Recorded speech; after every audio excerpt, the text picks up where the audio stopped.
welcome everyone for this wonderful session. Uh, Today, it's my absolute pleasure to welcome Hikmat, and we will get into the details of what the agenda of this conversation is and what Hikmat is trying to build. But I just wanted to lay it out the idea for us to organize a session as we might have communicated in the past, that we want to have these open conversation where we can hear from builders from GCC, what their experiences has been, what they are trying to scale. We hear a lot of noise that how Middle East as a region, is transforming. So this is our attempt to give a sneak peek of folks who are from the region or outside the region. Without further ado, Hikmat, welcome again. I can just kind of kick off with a simple question, right? Just tell us about yourself, what you have been doing in the past and where you are today. Sorry, the line cut when you were asking. Sorry. First and foremost, thank you for having me. It's a pleasure to come on here and discuss what we as a company have been going through and practicing and trying to achieve so far in our very young history. So as well. Yeah. So Hikmat, I was just saying, let's start off with a very quick introduction about yourself. What have you been up to, and Sure. So I have been in the UAE for almost 12 years now. When I initially came here, I was working in a building materials construction company, focusing on real estate developments and building materials of such. I did that for 6 to 7 years. Then I took a gap year for a year and a half, almost right before COVID, where at that period I was trying to decide what I wanted to do, knowing myself and figuring out the whole journey that I wanted to get out of the corporate life and jump into something that I can build. What initially started as a somewhat of a utopian idea of us trying to provide a full-scale solution, whether it was going to encompass energy savings, animal feed, and construction. So we had this utopian view of building a community where you would have plus energy homes as well as your own livestock, somewhat of a milk city in the sense where you grow your own feed, take care of your own livestock, and then at the same time growing this all in a controlled environment. What I realized initially jumping into a business like that, we had taken on a much larger vision initially and task than we expected. So I think about building the business was the first thing we realized is you need to come to reality with your capabilities, especially being a small team. So we ventured into something that had 3 verticals. It was animal feed and agriculture, building solutions, and energy saving solutions. So initially trying to take all of that in without having the strong backing and the financial support and the exposure in the GCC to have the credibility and reputation to be able to pursue such a project, we saw many roadblocks. So you can say for maybe the first year, it was us trying to figure out how to push this business idea and garner attention and funding. And one of the first things I realized, and one of the main important things that helped me sort of cultivate my approach, was I put myself in the investor's position, and whether it be someone trying to sell me something simple, anything like that, I want to know where they're coming from and if they have something tangible. So one of the first things I did was I realized that my name and building a credible reputation is as important as the product or as important as the business, because without your name, your whole vision is worthless. Even if you may have something that's breakthrough, but if you've overpromised, underachieved, and pretty much never really brought anything to the table that was tangible, that's where you lose everyone, and then that affects your credibility. So we took a step back, and then we started trying to figure out exactly the approach we wanted to do. So we really studied into exactly where we want to go, what we want to do, and we realized that cooling in this region for us is a major market. It's $1 billion market, and I believe if you want to get into $1 billion market and make millions, you need to get into $1 billion market. So we started with the approach.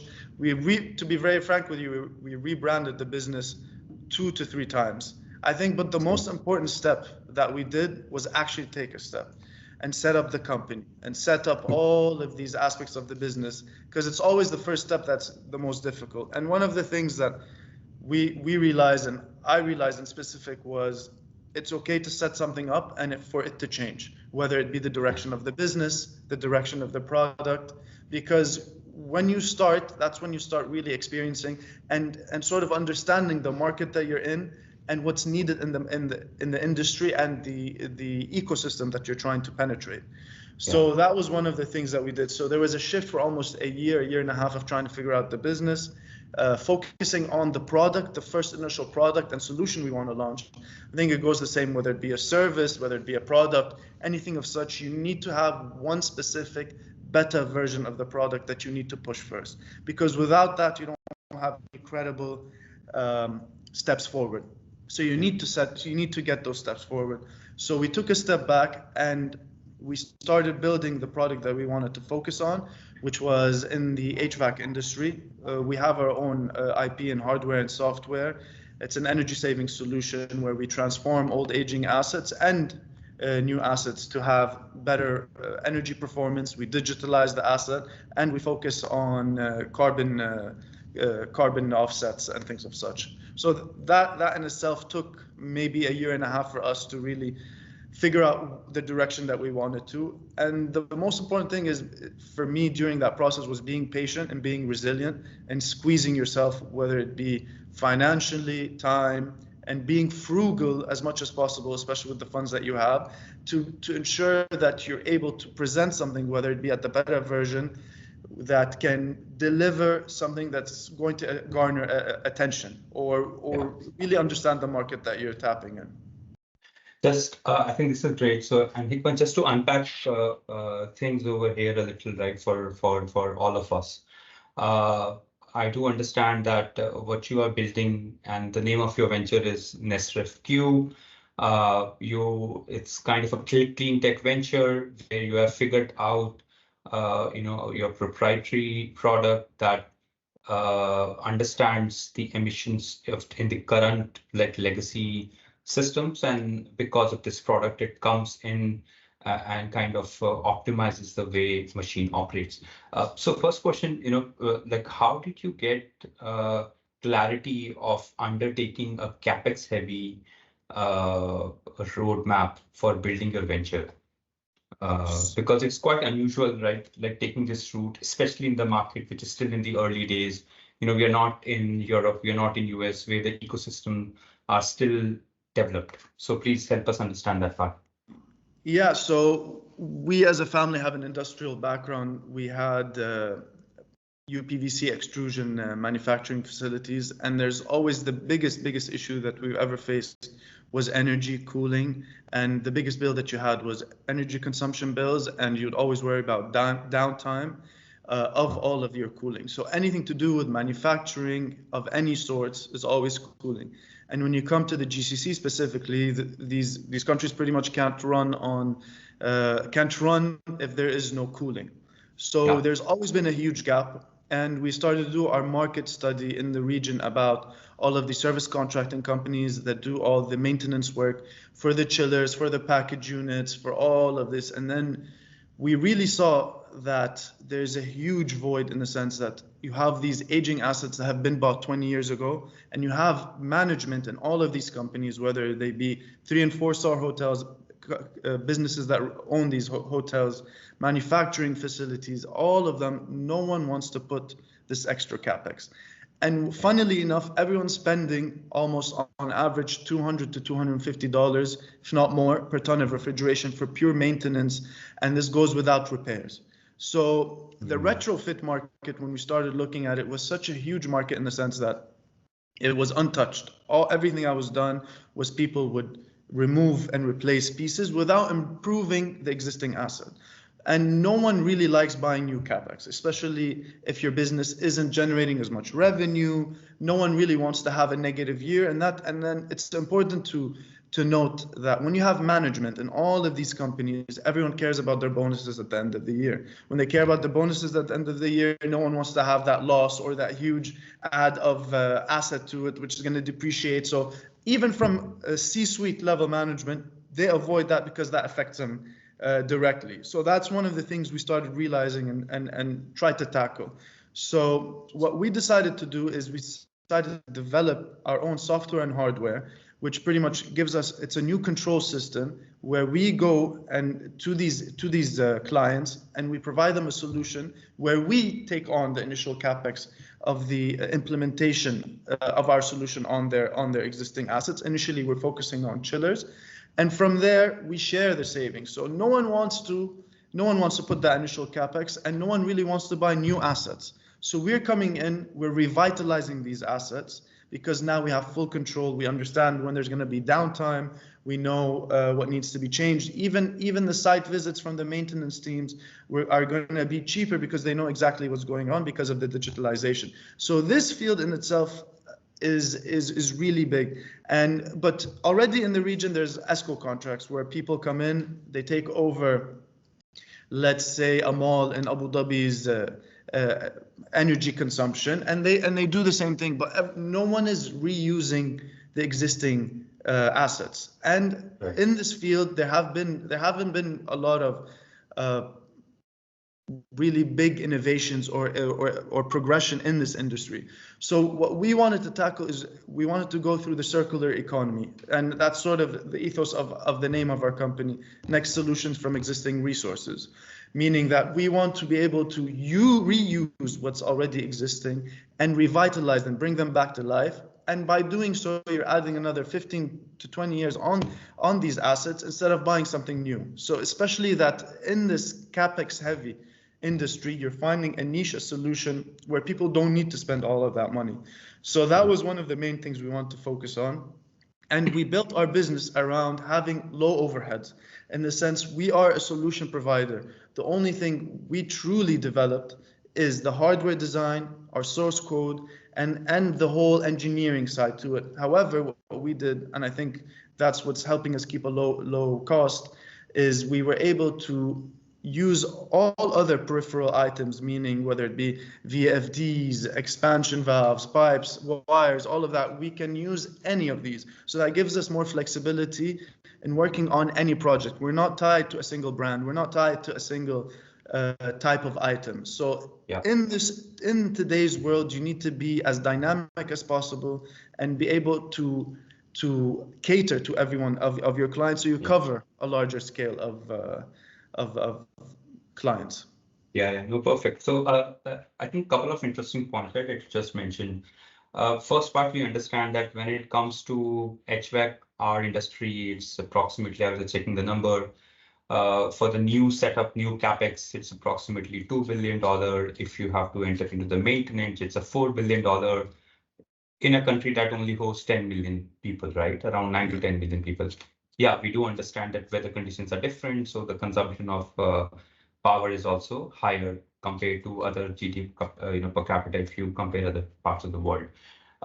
So it means that industry is established. It means players are established. It's highly competitive.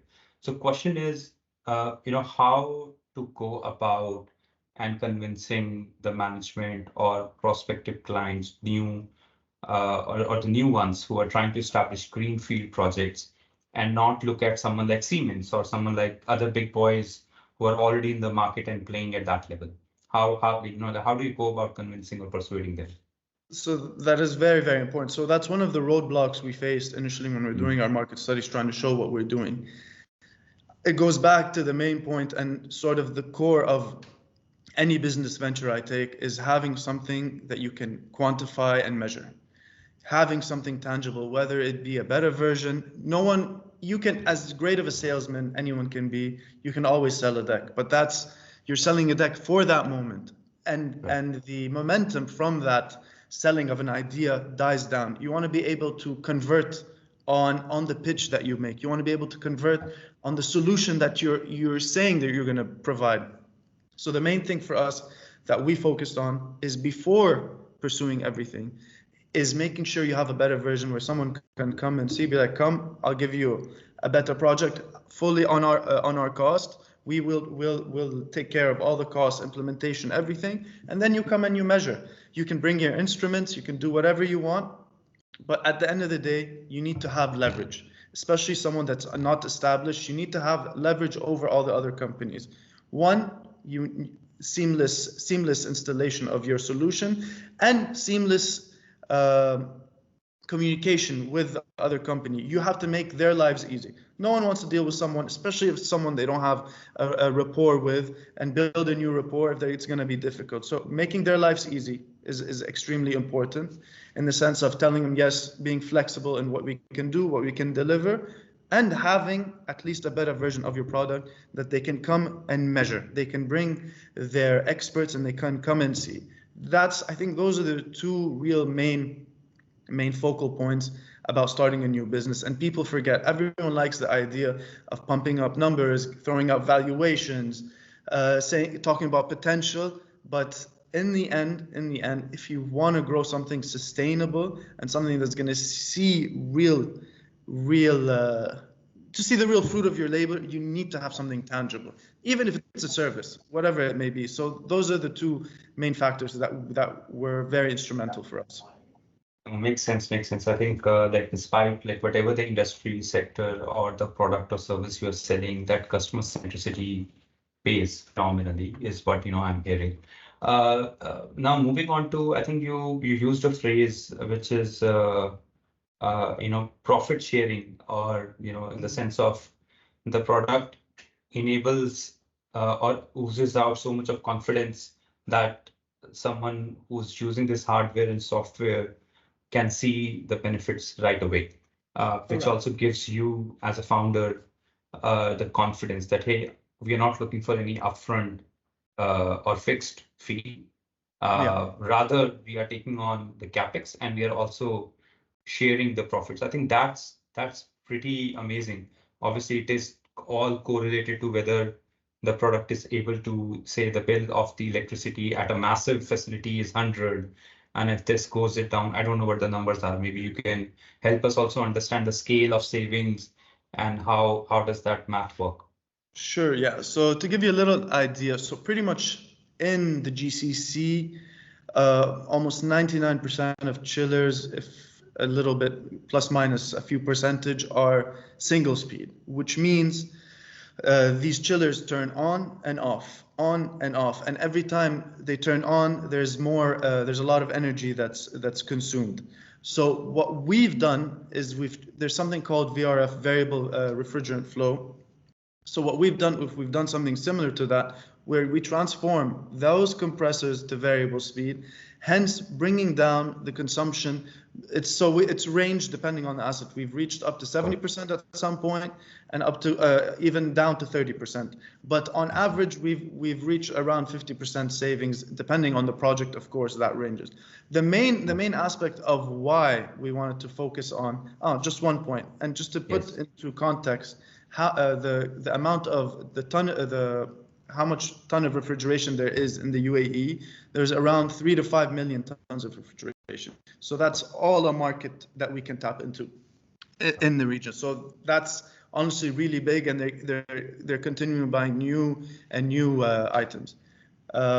So the idea of the sharing of the savings, for us, we believe in sharing economy. Everyone's pushing for that. Everyone is doing that. Everyone is trying to make money together. We want to work with partners. So the whole idea is, if we want to do the sharing of the savings scheme, it needs to be with a credible partner, because making money with each other, everyone wins. So the whole idea is the sharing of the savings initially is we are going to be able to quantify from day one, and it's going to be recorded how much savings we have, because we know the performance before our solution and after our solution, our system. That's what we call it. So, and that's going to be logged every day, every second, every minute throughout the year. So there, you can see exactly the before and after. Everyone's saving, everything's there. It's about full transparency for us. When you have that full transparency, no one can tell you, oh, you did something illegal, oh, this is not what it's doing. Everything is being documented. So that's why we're confident enough to jump into it. And it shows the other side that, yes, if they're losing money, they're not going to take any money if that's the case. If the performance is becoming worse, they won't take any money. So, or share of the savings. And why people like the idea of sharing of the savings, because pretty much that's just shaving off the bottom line. Increasing the bottom line. Yeah. Those are just bills that you can almost consider fixed that you're going to pay. So anything you save from there is you're just adding to the bottom line, adding to increase people's savings. Right. Sorry, no, that's, the company's net profit. Excuse me. Right. No, I think it's a very clever way of also putting and differentiating that the product is so robust. We ensure that the savings happen, right? So I think it's a very clever way, and it's always harder to position or build a product that could convey, that the savings has to happen, and let's share the profit. I think that's a very smart move. Performance based. Everything we like to do is performance based, especially in an industry that's so cutthroat. Yeah. And you have these 6-7 major players where they'll eat you alive. So you need to come in with something different. Not only different, you need to come in with something transparent. Because at the end of the day, in any business, people appreciate transparency and honesty. Yeah. In any line of business, I think it might be an inherent human feeling where people would rather work with someone that they feel are being honest with them from day one than someone that isn't. You will get a chance. And being able to jump into an industry that's full of Goliaths, you need to be able to provide something different. You need to have a competitive advantage of some sort, even if it initially, even you can't be greedy. I think that's the most important thing when you're launching something new. You can't be greedy. Your margins should be a little tight. That's how you penetrate the market and build it. But most importantly, I stress this the most, is when you launch your first project, it needs to work. It needs to be good. So if you need to take more time, push back, hold back, do so, because your first project is your most important project. Yeah, no, absolutely. I think, look, like when it comes to launching first project and making it a success, there's obviously many steps or pivots that one has to undertake. One interesting thing, right? Sustainability as a sector has picked up in the Middle East only few years ago, right? I will say most of the conversations have started maybe 2 years or so. And it's also fueled by when the country organized COP28, it was able to get the attention at the world stage. It had to, mobilize resources, not just talks, not just promises, but also, tangible funding or investments. Do you see that move or that attention that GCC or UAE has been able to attract has helped you in any way, direct or indirect? So moving for me, to be very frank with you, as you know, whether it be Hub 71, ADIO, even in Saudi, they have the, I forget what it's called exactly. They have something for the energy savings, things of such. Right. It sort of attracted me to set up in Abu Dhabi, for example. So my company is set up in the US as an American, but I wanted to initially start there, but then my network has been here. And you would see, whether it be through news outlets, whether it be word of mouth, people I work with, people that are industry that have gotten grants and funding in this industry, in this field when it has to do with clean tech, energy savings, anything of such. So yes, for sure. And that's one of the reasons why I set up in Abu Dhabi.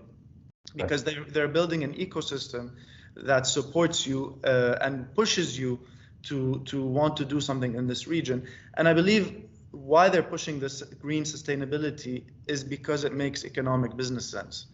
And it's not because it's the right thing to do purely. That's one side of it, but the most important thing is economics. I think for anything to work, it needs to make sense.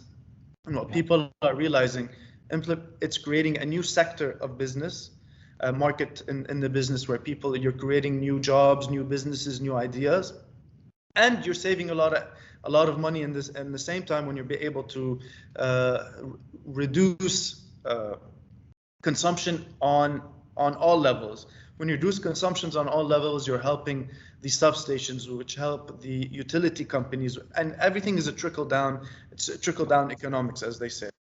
Yeah, no, absolutely. I couldn't agree more. Like, for example, I was having a conversation around a couple of years ago. So, for example, the Mubadala Investment Company, which is one of the largest fund, also operator, they have also always followed triple bottom line approach, even though it's not outrightly spoken about, but they do tend to evaluate investments or portfolio on profits on social and the environmental impact. Establishing Masdar as an economic zone within the country was also at least a commitment, and it's a decade-long or more commitment. Even in Saudi, for the past 5 years, there has been a mandate that if an investment is going out from PIF, it needs to be evaluated on the front of the profits and on the front of what impact I'm making within the country, again, social and environmental. But yeah, this like definitely has pushed the agenda. But interestingly, right, like I just want to touch upon and going back to the product, which is that you are not even able to provide or save costs, save OpEx and hence impact bottom line. It also allows organizations to think from carbon credits as a concept, which is talked about, debated about, a lot of arguments for and against it. But how do you see that part also maturing, in the ecosystem? For sure, especially here in the UAE with the Abu Dhabi exchange being the first one to officially start trading in carbon credits and then being a first mover. I equate it to cryptocurrency in the sense that it's a new commodity that people are willing to trade, and at least this one has social and environmental benefit. That's one of the main things that I like, and we've also started facilitating. Part of it is to have that because everyone wants another source of income. When it becomes more mainstream and more easily applied, we want to have the facility to be able to use all of these, use this carbon credit. So and help these companies make money off it while we make money off it. But I think it will be implemented and it will become common in maybe the next 5 to 10 years. We'll be seeing it. So it is something people should plan for. And there are already platforms that are working on it. And it becomes like futures, buying futures and selling futures. So I think I like the idea of introducing a new commodity.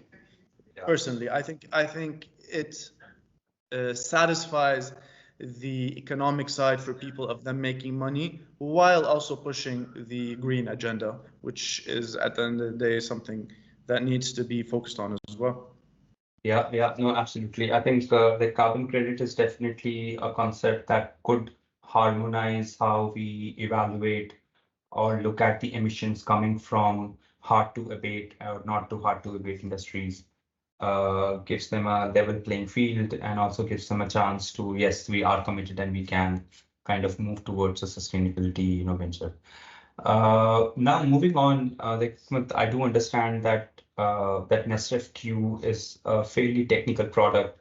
How has been your journey in finding or getting the right talent engineers to have this built and take it off the ground? So that's always been the hardest part. And I think most importantly, we had a vision and we want to push a certain vision, and building the team around that is extremely, extremely hard. And I think the most important thing that we realize is retaining talent that we see can help us reach what we want to reach. And we had some ups and downs initially with people that you give them ideas without having the correct contracts, the correct structure in place to make sure that they stay with you for a number period of time, or they get burnt out, all of those things. So Yeah. these are things initially you start pushing with freelancers, and then you want to get people on board, but then at the same time, you don't want to give too much equity away. You don't want to get too many people on board. So that whole journey, I think for me, is when you believe you have the talent, whether it be one or two people that are going to be part of your business, that are going to help reach your business to where it needs to be, or the product where it needs to be, even if it's just the beta version, you give them what they're owed and what they're worth. You can't be greedy or cheap or frugal when it comes to that. You have to pay for talent, and when you pay for talent, you pay for loyalty. And when you pay for loyalty, you get a lot more. People need to feel like they have skin in the game. Yeah. They need to feel, no one will feel the same way you feel about your own project. No one will, unless they actually have some sort of equity. You need to be providing them a solution for what they want. And I think even as important is to satisfy the feeling of growth or achieving something. And you can't forget that this person is working for you and with you, and you have to always continuously support them and tell them that this is a good job. We're reaching here. We have more milestones. We're in this together. All of these little things play a huge role. Yeah. Couldn't agree more. I think that's a great advice for other founders out there, right? To be very honest, and I do completely subscribe to this thought that when it comes to a talent and how they contribute to the business, you really need to welcome them and kind of reward them. Since we are on the talent question, I know it might not be specific to Nesfer Q, maybe specifically on the industry at large. The industry is moving fast, right? And you have all the AI tools and Scarlett Johansson getting mimicked on the new product from OpenAI. So it's changing fast, right? So skills of the people are also need to be evolved as well. And there is no, so to say, university and I think it's true for other industries as well, but just talking about sustainability, how do you see could be, a good way to cope up this vacuum that will get created when it comes to talent? I think that's very valid. So what I personally believe is you will still need talent that's going to be able to understand and know how to use this AI, how to use it as a supplementary tool that's going to enhance and better their performance.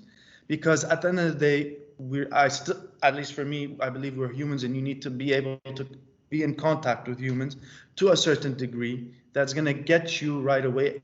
As much as AI is becoming intuitive, me and you, if we sit down, we'll understand each other better right away than if you sit down with artificial intelligence, at least at this stage. So I think finding the people that are going to be able to learn how to use AI in a sense to implement these ideas, solutions, tasks, whatever needs to be done in the most efficient and effective way. These are going to be the people of the new workforce.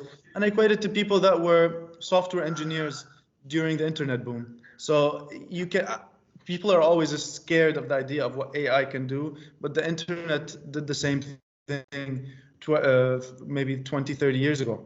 So that's the main thing, the way I look at it. Yes, of course, there are bigger things to it. It is bigger maybe, but at the same time, it's learning how to utilize the tools that you have, and that's where you're going to get the quality of the people. So, and that goes into the same point of sticking to, if you have someone that's of good quality, stick to them, and their worth is going to be even more at this point. Yeah, no, absolutely. And I think I was reading this article late night last evening. It was coining this term, right? AI colleagues. And there's a big shift that people are expecting, which is, moving from software as a service to service as a software, where you will have these colleagues who can pretty much front end your few functions here and there. Anyway, I think let's like rewind back. Let's not project too much no one knows about it. And maybe this could be the last part, right? I know a few people are already asking questions. But just talking about, even your experience with working with like Strategy Connect, right? We as a platform are also focused on the kind of talent we bring on board as well. What have been your thought, around it? Is it something that intrigued you? And how it kind of supplemented, augmented your own needs. Yeah, so there's, especially when you're where I am in the stage of the business, Yeah, having an outside view, speaking about what you're doing, putting that on paper from a different point of view is also important, because sometimes you realize what you're saying isn't being understood or yeah, being delivered the way you think it's being delivered. So that for me was the most important thing. And helping you look at things in a different view. People that are not in the industry that you're in, or not on the journey with you, play an integral role in how they how you look at what you're doing, because you need that outside nose. You need to see how other people look at it, especially even if you go to businesses that do the same thing. yeah, There's always going to be people in the C-suite levels that actually don't have any technical background, that just yeah, purely look at it from a business side. So you need to have that different view, and that's something that you guys were you were able to provide me with, and also finding the right words for certain things. That's also extremely important. So one of the times me and you sat down, I was able to explain to you the idea of what we're looking for in a more long format, and you were able to yeah, compress it in the correct manner. And one thing I really do appreciate about your company was when you were dynamic enough when I had some issues with someone I was working with, in the sense that yeah. the messaging wasn't where I wanted it to. You acted quick, and there weren't a lot of questions asked, and you helped me deliver what I needed to deliver. So that for me is something extremely important. I think that is the most important thing. I see. Wonderful, wonderful for that. I guess that's it. Maybe we can, kind of understand. There's only one question, but I have already plenty. So let's look. Someone is asking, yeah, COP28. I think that's a point that we kind of briefly touched upon. The idea is that how has it impacted your pipeline? How has it impacted what, sorry? Your pipeline, the sales efforts, the business development? Is it a positive impact, neutral impact? The what exactly? The COP28, the Oh, entire hoopla of bringing nations together, uh, signing MOUs, not etc., etc. nothing yet. I think we'll see Mm, the fruits of COP28 more maybe in the next 2 to 3 years. So because during COP28, a lot of companies from the US all around came and set up offices in Dubai, in the UAE, in Saudi, in Qatar, and all of these regions. So for us to really see where they are and feel their footprint, I think it's going to take another year or so. So as of now, not much. It's all more, you can say, media based as of now. right. But there will probably be a large push. To be very frank with you, I wish that wasn't the case, because Yeah, there are more competitors in the market that uh, of a market that's untouched. So for me, as a new business, it's not something that I'm looking forward to be very frank with you. But at the same time, you need to be able to learn how to use that, whether it be joint ventures, working together. You need to find ways to latch on and make sure you have a big market share as well. yeah, yeah. I think I agree with the observation that, and most of the conversations on COP28 was more around, aligning stakeholders to certain commitments, and those commitments getting signed and getting trickled on to the impact of a new venture growing will take time. Right? So that this is something that there was an understanding, but it's good level of noise, good amount of noise. So many ventures sitting, or the growing ventures sitting outside the region, started looking at the region a bit seriously. It always helps. Like there's a tech push, there's a talent push, so on and so forth. So that's always helpful. And from a governmental standpoint, Yeah, they did push a few big funds and funding grants and things of such. So absolutely. that's always helpful, but also that takes time for it to be set up and for companies to be able to tap into those funds. Yeah, yeah. But definitely, there is definitely, a clear understanding. Did COP28, or will it impact 100% yes. Yeah. But I think it will take time. So if COP28 was not organized, I think the kind of push and noise that we were able to witness, we would not have been able to witness. And the Point blank. quality of companies and the Yeah. quality of companies. I think that's the most important thing is attracting quality talent, companies, and visions. Yeah. Great. I think that's maybe one question that I wanted to just piggyback on. Like you building Nesfer Q, which is quite hardware, software focused. Uh, any advice that you might have for founders who are passionate about this sector, want to build products for this sector, yet have a practical view, right? Because it's very easy to get lost in the noise. Oh, let me create an analytics company that measures carbon emission from everything. I think this is one of the favorite ideas of the month when it comes to this sector. Yeah. But Yeah. how one thinks about this? You need to have a specific goal that you're trying to achieve. You need to have one specific target that you're trying to achieve, whether it be a target in amount of energy saving solutions, amount of energy savings that you're trying to accomplish, specific type of reading that you're trying to have, what you're trying to measure, all of these aspects, because you can fall into a million and one things. It's about being channeled with your vision for the product or solution that you're trying to implement. I think that's the most important thing, because like you said, you look at something else, oh, I can do this here, oh, I can do that there, and that sometimes takes away from the focus. I think it's the most important thing is taking that first step, even if it's not the best step. And what I've realized is everyone always doubts themselves on what they're providing, and oh, this might not be that good, or this not. But I believe what I've learned is you'd be surprised that there is a lot of room in the market, and what you are providing that you think isn't that good, there's still a lot of products that you're better than, and that gives you a market share as well. So, and then you build from there. It's about just crossing that first major hurdle and then moving on from there. Yeah. No, I agree. I think like specifically when it comes to all these fresh ideas that are still debatable, like carbon credits is one aspect of it. Second aspect is around climate change. So like I know like that as a concept is bundled up on various levels. But even so we were like talking to one of the founders. He sits in the valley. He has devised again hardware software solution, like similar story that listens to the voice of a rainforest. And if there is any illegal logging or something along those lines, then those noises are recorded and local security is informed. So it's a simple solution, but they have like figured out and they have kind of devised more than like 10,000 pieces using an old cell phone with a basic chip. But it does, it targets that, okay, what impact am I creating? So it starts with that, right? Am I able to reduce the illegal logging? Am I able to reduce the deforestation? And then you can work backwards from there. Yeah, I completely agree. Being targeted with your approach, I think that is something that should be applied in every facet of someone's life, because if you don't do that, you're all over the place. And I believe in being a task-driven company slash person, because by doing so, you're actually moving forward and you're not going in circles. Agreed.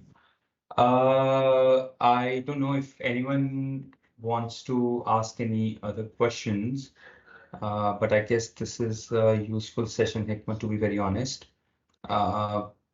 Unless you have any other pointers that you would like to talk about, I guess we have pretty much fairly covered broad topics. No, I think that's pretty much it. I'd just like to preface this whole conversation that we're still pre-revenue, so we don't know if everything will go well, but at the same time, we believe in what we're doing, and hopefully we'll sit down in the near future with better news.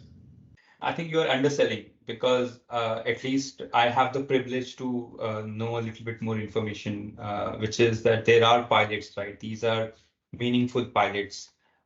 People are, there is blood, sweat, and tear which is going into the product which is getting, like developed. So it's real work. I do understand, when it comes to pre-rev versus rev, but you're close, extremely close, and then it unlocks. Hopefully. Perfect. Yeah. Thank you so much, Great. Haninder. Thank you so much, Anantaya. Thank you, everyone.